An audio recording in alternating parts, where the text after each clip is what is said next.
There are 6 attitudes or ideas of teachers that are conducive to forming partnerships with families. The first one is professionalism. One of the biggest beefs I have with childcare workers is the fact that parents see them as babysitters, and they're not. They're early childhood education people who work with children.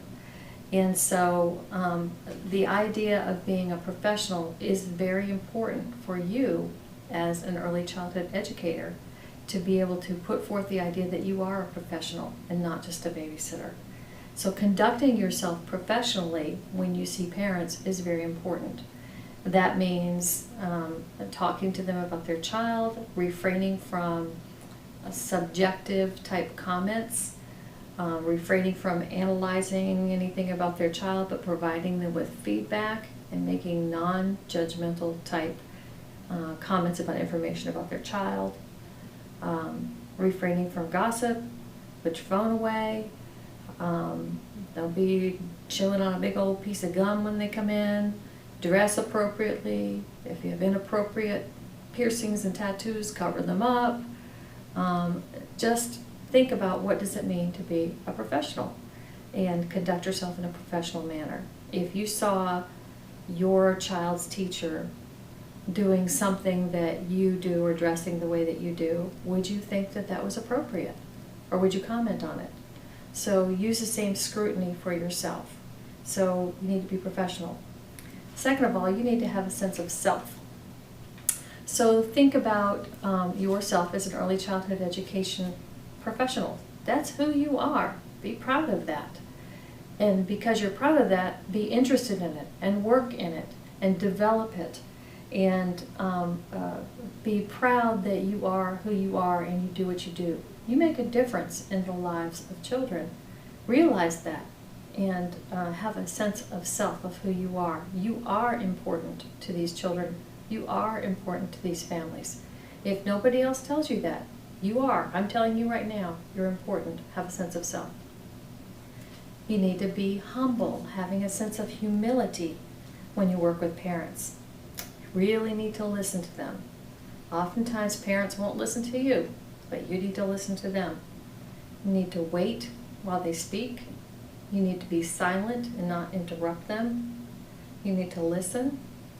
You need to make sure you're not making impossible demands upon them. Sometimes parents just can't get there at a certain time. Sometimes parents just don't have the money.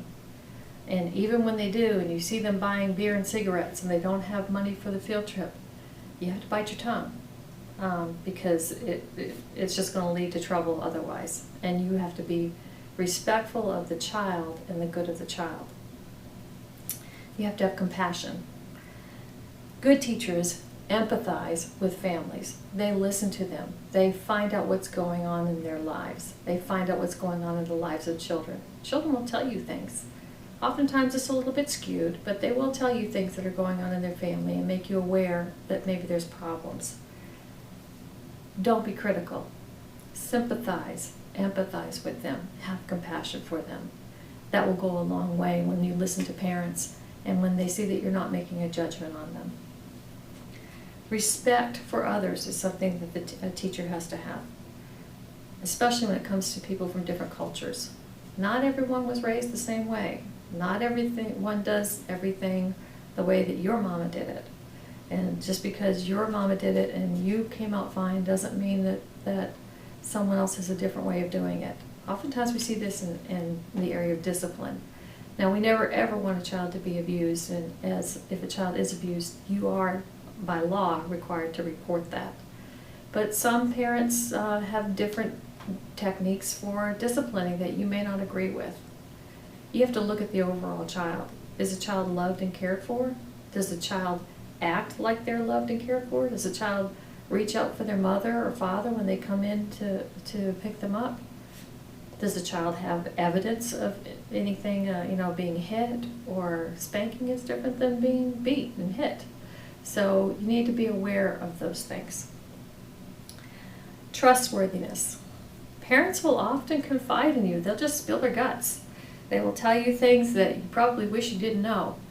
And when they do that, you need to be trustworthy and be confidential. The last thing you need to do is to tell somebody else what that parent said and some of their personal business. They're telling you because they're reaching out to you. So make sure that you are the professional and that you keep what they say as trustworthy and that you keep it confidential. So schools need to be supportive of these items. So your administration needs to be supportive. Successful schools start at the top.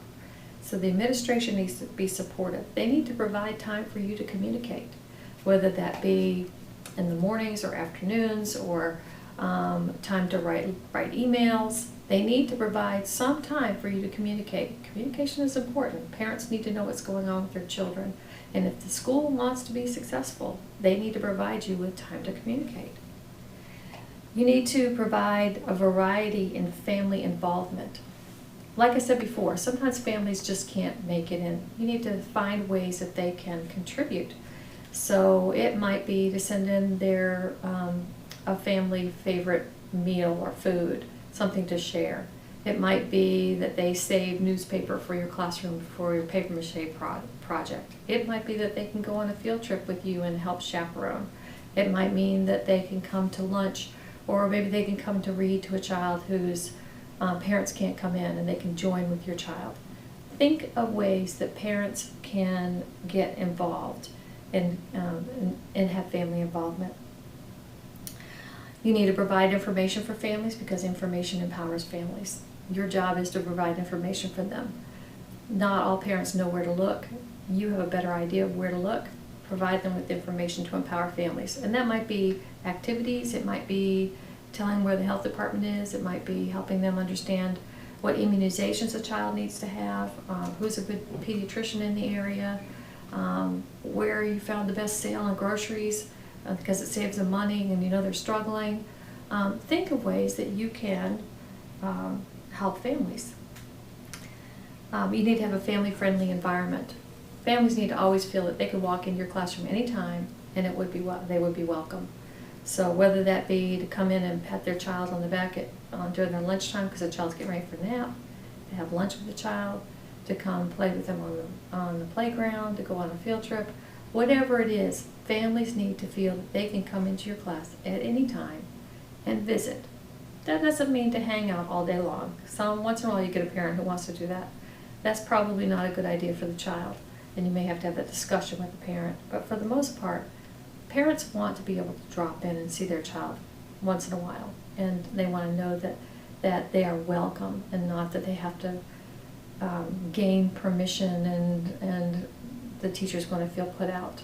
They may have to get permission or ask to come in, but they want to know that they're going to feel welcome. And last of all, the teacher needs good communication skills. When you communicate with parents, you need to make sure you listen well, make sure that you don't interrupt, make sure that you use proper English, that you use correct grammar, that you make eye contact, that you stand the appropriate distance from them. All of those things that are people skills, soft skills that we kind of instinctively know, but you need to make sure that you have good communication skills with parents. They may not have good communication skills. That's why it's important for you to have good communication skills.